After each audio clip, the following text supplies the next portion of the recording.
Similarly, all science from the traditional sense of metaphysics, because metaphysics is just the study of what that is.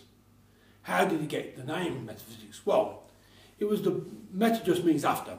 It was the book in Aristotle's canon which followed physics, so it's the book after physics, metaphysics, and it talked about the study of being. So another way of talking about the study of being is the study of what there is, what exists. Now obviously you can see that this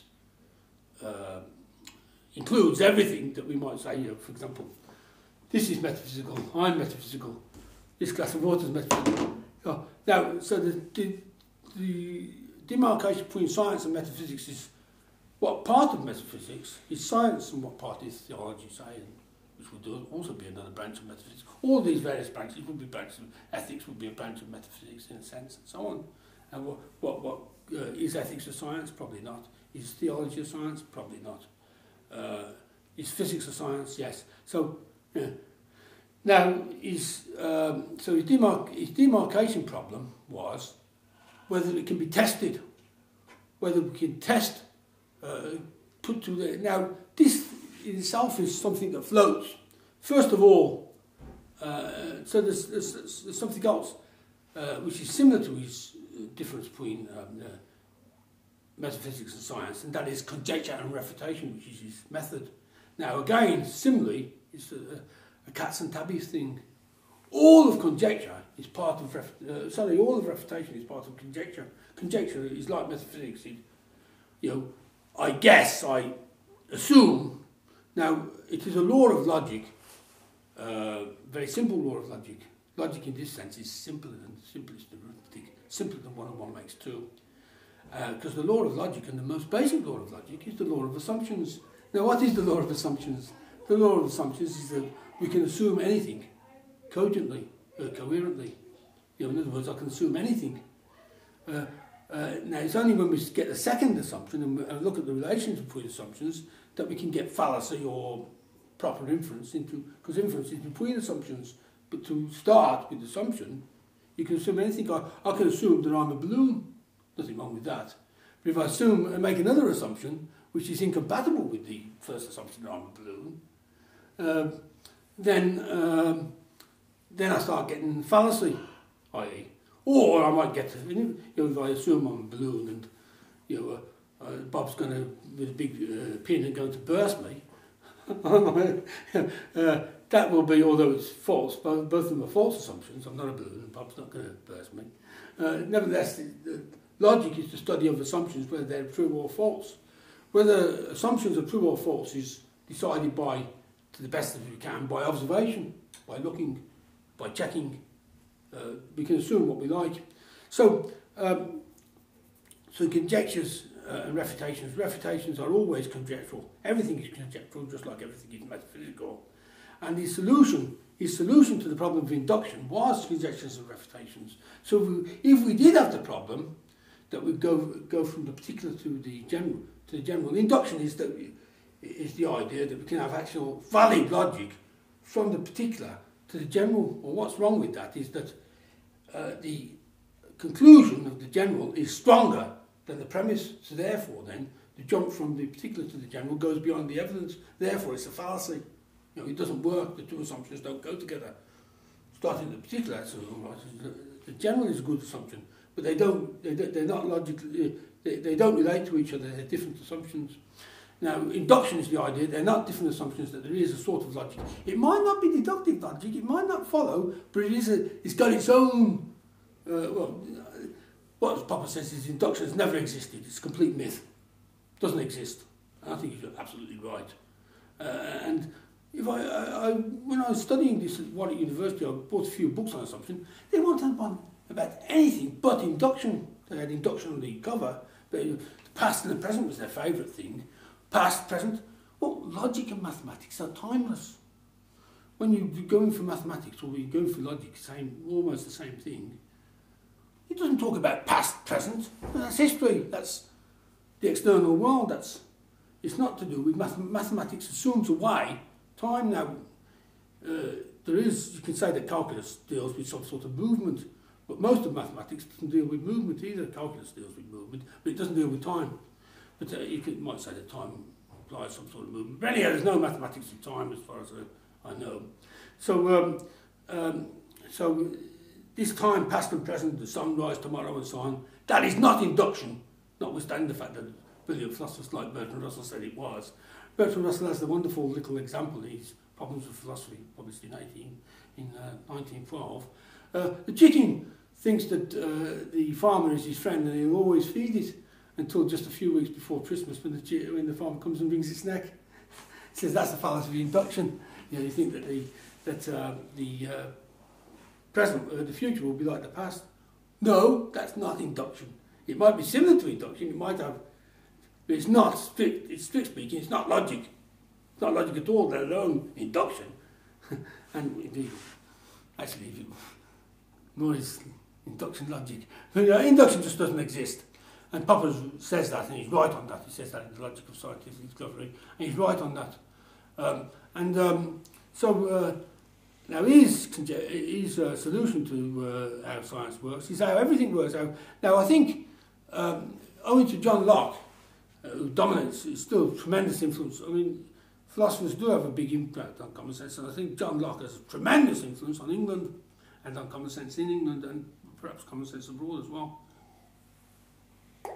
Because of Locke, we do go in for empiricism, so we should, in a sense. Popper's an empiricist of a sort.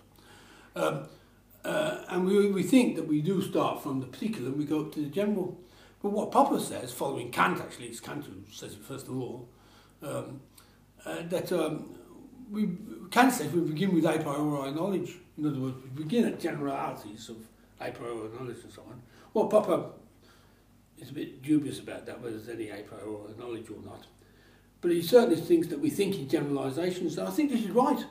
We do. I think all human beings, including all the university teachers, including John Worrell, who gives talks on how Popper keeps ignoring induction. Any of these people, they all think in terms of generalities. And if I ask them something about last year, they'll be able to give me some general idea of what they were doing last year.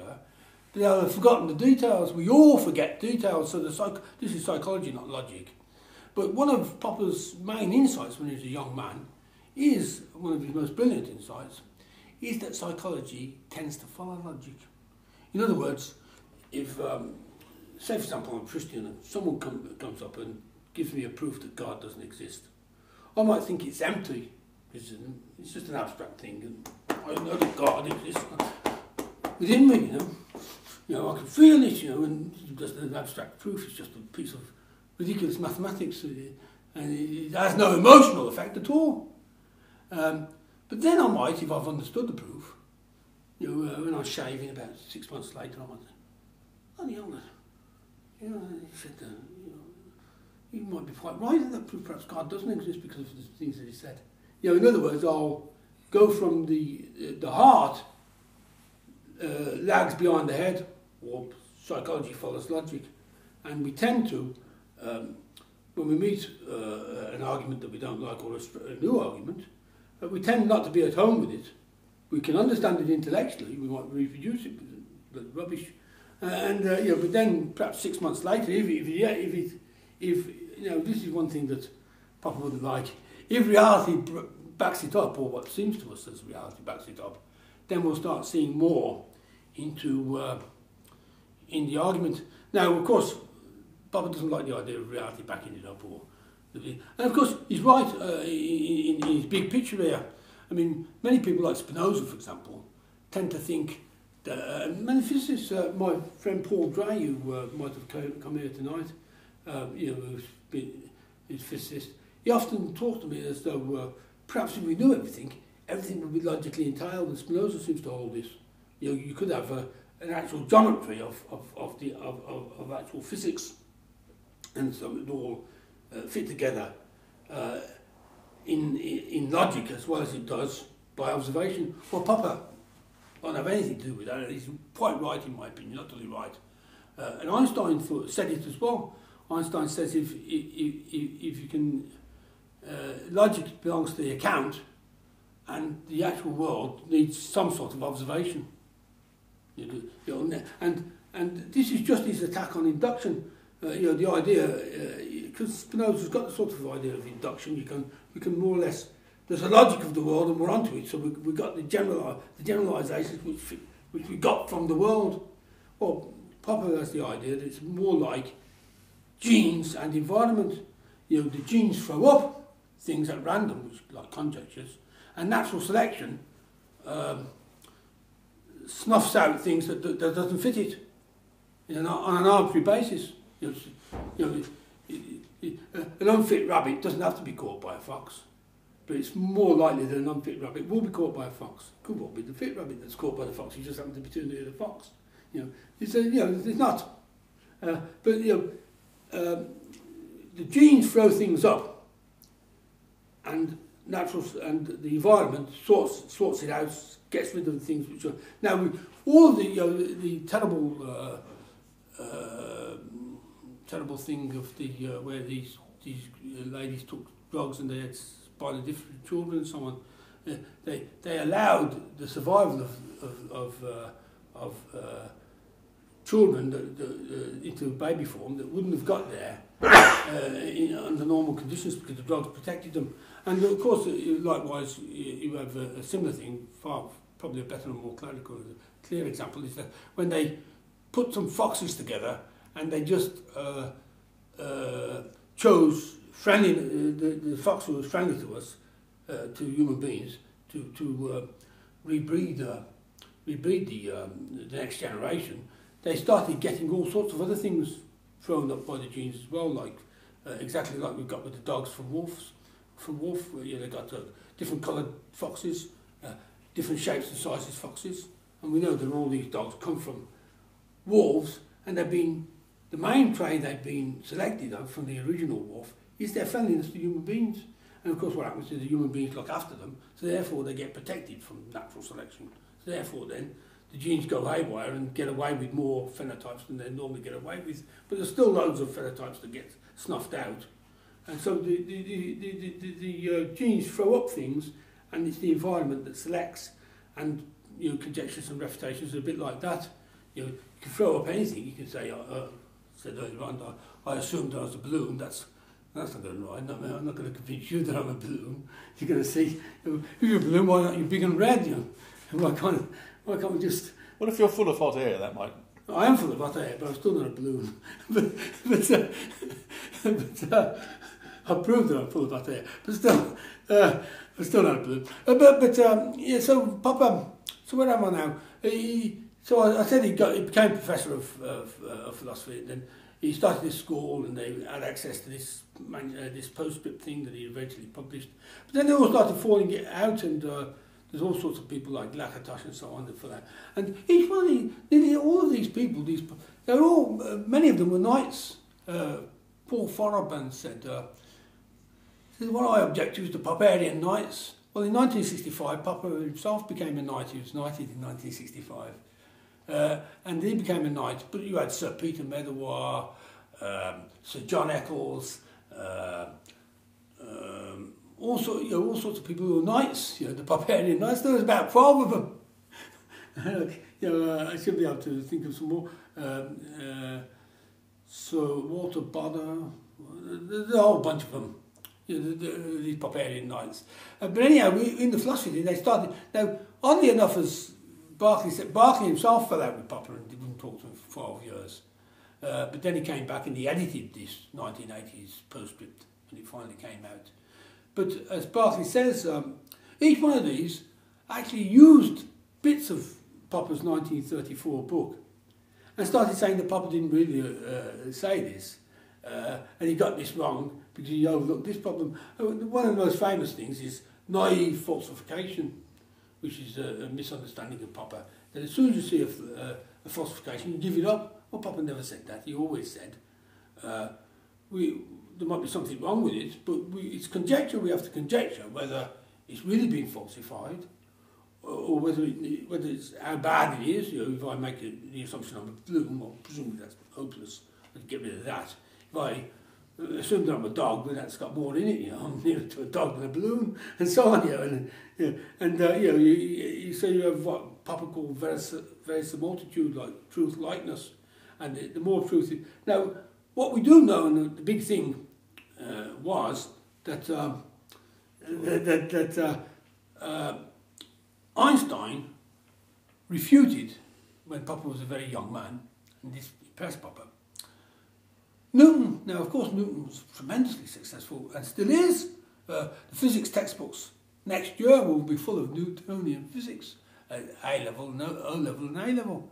And it may well be that in 100 years' time there will still be Newtonian physics. We don't know, it might be something else, but I mean, we never know. I mean, there was an advertisement for Coleman's mustard, and Coleman used to say, well, everyone uses mustard, but they swirl most of it down with their plate on it. They leave it on the side of their plate and swirl it down. He says, but they never know what they're going to swirl down and what they're going to eat. And well, I make my living on selling the whole packet of mustard, and they use it as a small most of it down. They eat some of it. Well, likewise, if we pick up a book of physics in 1800, it'll probably have a lot in common with 1900 and then in 2000 and then 2001. Now, we know, we can see what the 1800 book of physics has got in common with 1900 and so on. We don't know how much they'll have revised in the 2000 in 100 years or so time. But we know basically that a lot of it will still be there. Well, we guess that, and we're probably right to guess it. So we don't know what's going to be refuted and what's not going to be refuted. But what we do know is that they're not logic related. Einstein is a very different theory from Newton. Now, of course, Einstein's got an explanation of Newton, but there's no way how you could infer logically Newton from Einstein. And the same with Newton and Kepler. Again, Newton can explain Kepler, but there's no way how you can infer Newton from Kepler. You know, it's not logic; it's assumptions. It's different assumptions. You know, these assumptions are survived. So that's basically. I was going to read out, but you waved it about. Shall I just read out? I'll just read out, so you'll guess what. Just in reading this thing out, you'll guess what problem. Why I thought that this was that Popper's criticism was lost in a eulogy. One cannot do justice to Marx without recognising his sincerity, his open-mindedness, his sense of facts, his distrust of verbiage, and especially of moralising verbiage, made him one of the world's most influential fighters against hypocrisy and plagiarism. He had a burning desire to help the oppressed, and he was fully conscious of the need for proving himself in deeds, and not only in words. His main talents being theoretical, which almost contradicts what he just said, but his main being theoretical, he devoted an immense labour to foregoing what he believed to be scientific weapons for the fight to improve the lot of the vast majority of men. His sincerity in his search for truth and his intellectual honesty distinguished him, I believe, from many of his followers, although unfortunately he did not altogether escape the corrupting influence of an upbringing in the atmosphere of Hegelian dialectics, described by Schopenhauer as destructive of all intelligence. Marx's interest in social science and in social philosophy was fundamentally a practical interest. Why then attack Marx? Why? And he doesn't very well attack Marx in this book, except that if you read it closely, you might find buried under the eulogy one or two criticisms, which I did not find in my first reading, but I did become in love with the author. So, thank you, David.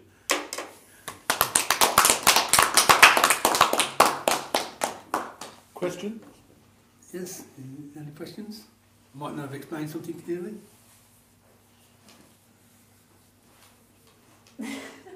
I found that a really interesting overview, thank you. Could you sum up his main ideas in a few sentences?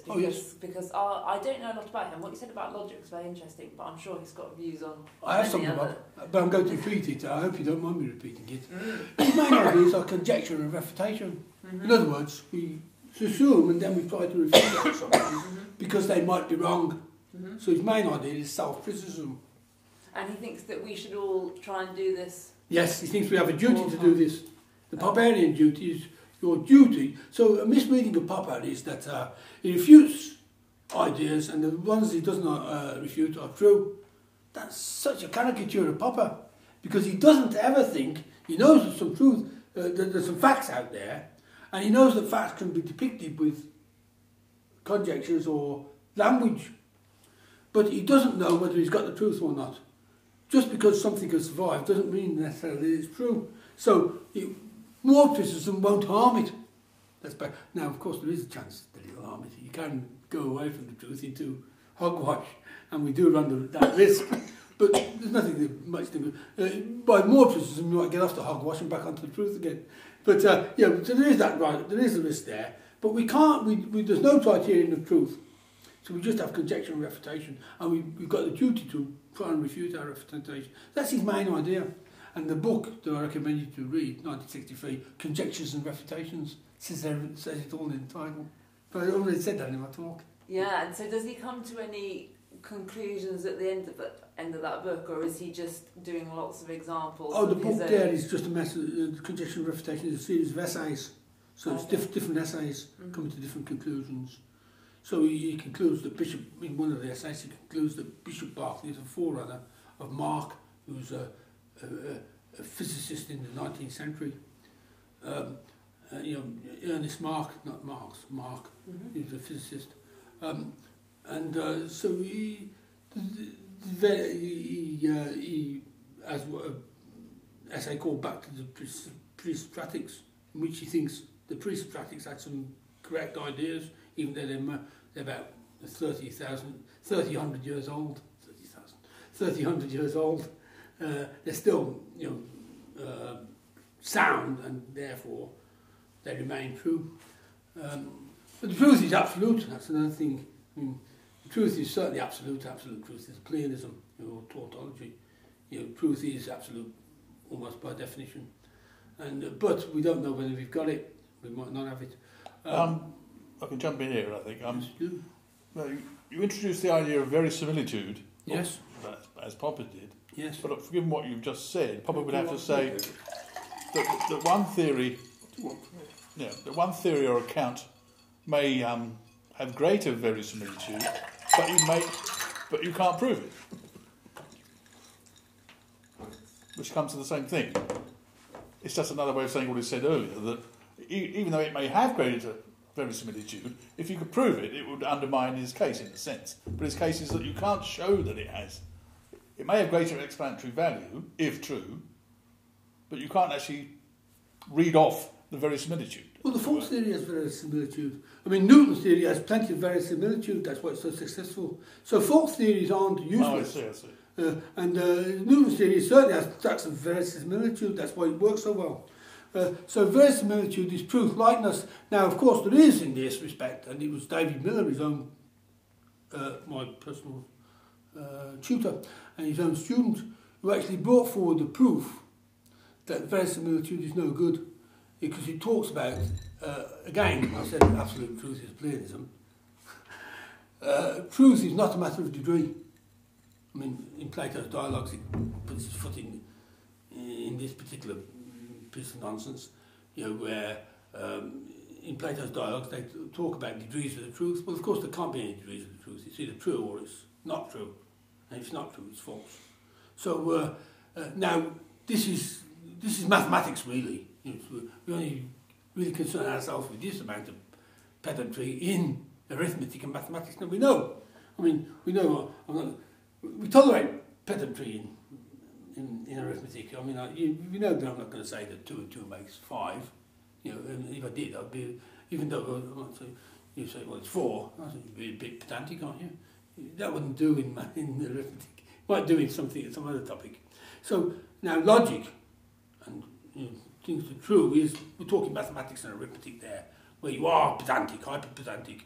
So basically, the Miller, and there's another chap, Ditchy I think it is, who came independently with this. They attacked Popper for verisimilitude, saying it's a bogus idea because it's talking about degrees of truth, and you can't have degrees of truth, because truth is absolute.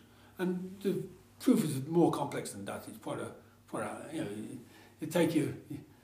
it it's fun. I'm not totally au fait with it. I was au fait with it. It's the sort of thing you can get au fait with and become rusty on. Any of these proofs are a bit, they're a bit, they are a bit pedantic and boring and like the proofs in geometry. We know Q is Q, Q dash is Q dash, and so on. And you start going, oh, we're not making much progress here. But that's how proofs are. They're like that. They're very, very abstract, and they don't say very much. And so these proofs both by Miller and by this other independent chap, they're similar proofs using similar lines. They're the sort of thing that you can soon forget. A bit like Tarski's demonstration of the semantic theory of truth, where he rescued truth from, with his, basically its levels of language. The idea was, how can a statement correspond to external facts, external to language? How can you say that? That's basically what it was. Well, I would think, well, it doesn't matter whether you can say it or not. But anyhow, it did matter to them that you could say it. And of course what you do is you have to go into meta language. So I say, the snow is white, if and only if the snow is white. So you can see it already. And that is one line of Tarski's theory of truth. And it repeats very similar sentiments for a long time. In other words, that's what you get with proof. You're not going to make very much progress, and they're pretty boring. And you soon get rusty on them because they make one or two moves. And where they're making the bloody move. There is a celebrated proof that I contrast when I was doing A-level mathematics. And I'm afraid it nailed me for a bit until I knew it was false, of course. That it was proof that 1 and 1 really makes 3. And it was along, there was one or two fallacies, but it went along just changing bit by bit by bit, so you couldn't actually see where the fallacy was. And if you're not on your guard, you tend to overlook where the fallacy is as well. But after looking at it, I soon found where the fallacy was. And you might remember that our friend came up with that little thing of the waiter and the change of the waiter, remember? Where our friend who lectured on Wittgenstein, I can't remember his name.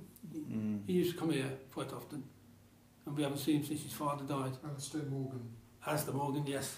He came out with a proof. Remember the change proof where he used it in 2 of his talks, where the waiter paid the bill is £30 and then £5 how much each one paid for. Well, that you can soon tend to forget where the catch is there, but if you look for the catch, you'll see it. And of course, you can have catches on. I mean, the celebrated proof just recently is Fermat's last theorem. Now, Andrew, what's his surname? Just his name's Andrew anyway. He came up with a big proof about Fermat's last theorem, and of course there was some faults in the first version, so we had to work at it and iron them out. It took him about 6 months. He came out with the proper proof. He was home and dry, but he made 1 or 2 errors. Andrew, I've forgotten his surname. But if you see any book called Fermat's last theorem, his name will be in that. The proof is boring. But yes, and Popper was a bit nervous on verisimilitude, his favourite idea, because it was refuted. It was shown to be false. Now, of course, another fallacy people keep coming out with against Popper is something that works on logical positivists, because the logical positivists was trying to put forward, as in Reichenbach's book titles, a scientific philosophy. So they had the idea that verification was the thing rather than falsification. They thought that Popper just flipped it over and had falsification. Well, that's not quite. There's more to Popper than just flipping it over and having falsification. But anyway, they was asked, how do you verify logical positivism? Of course, it's a metaphysical theory. They can't verify it. So they were right about it. Popper said that about them as well in 1932. But they then tried that on Popper. But Popper said, well, I didn't say that it was not a metaphysical theory. I've got nothing against metaphysics. Never have had, never will have. It is my philosophy is philosophy, not science. It isn't. So that trick shows no fault in Popper's philosophy. It's true that his philosophy is not science, but he doesn't pretend it is science. So that's another big... There's loads of misunderstandings of Popper. I've covered a few of them. There are a lot more. On that point, I think we should adjourn to the bar and continue the conversation. Thank you very much, David. Thank you.